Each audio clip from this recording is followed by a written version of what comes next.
For your information, bakikang ko no. Ah, ano na nangyari sa iyo? Akala ko ba pupunta ka sa akin, inaantay kita. Ay, naabangan kita dito sa police station. Kailangan kumpletuhin mo requirements na yung mga i-report mo kung anong kaso. Lintiya na.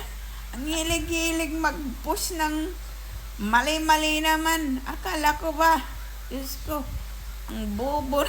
Kung bobo ako, bobo ka rin.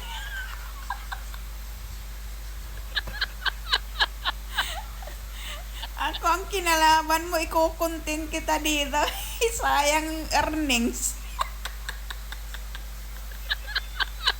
Pumasok ka sa aking buhay, sa aking bahay, iko-content kita. Ay, lintiyan, sayang yung earnings eh. Oh. Pumasok ka sa akin eh. Siyempre, pag pumasok ka, papatulan talaga kita eh. Yung nakatagpo ka ng waray, oh. Yung waray pa naman eh, hindi yan magpapaperde. Ay, Diyos ko, kahit sino ka pa dyan. Yung isa, yung Ilocana, medyo kontrabida sa akin. Ay, sabi niya, punta tayong pulis. Ay, sige. Abangan kita dito ko saan ka man halop-halop. Ngayon, bigla naglaho, nawala sa aking friend list.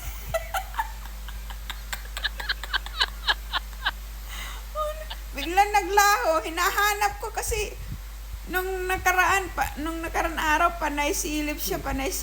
Eh, sabi ko, silip ka lang. Pre naman ang aking Facebook. Open yan.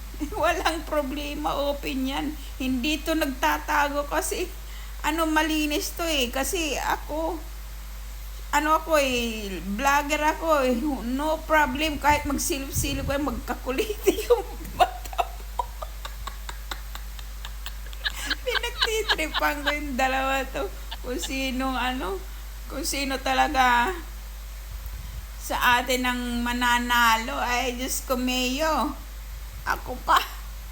Hindi kita, hindi ko kayo kilala, hindi mo ako kilala. Tapos kayo, bida-bida kayo dito sa social media. Ah, lintian ay.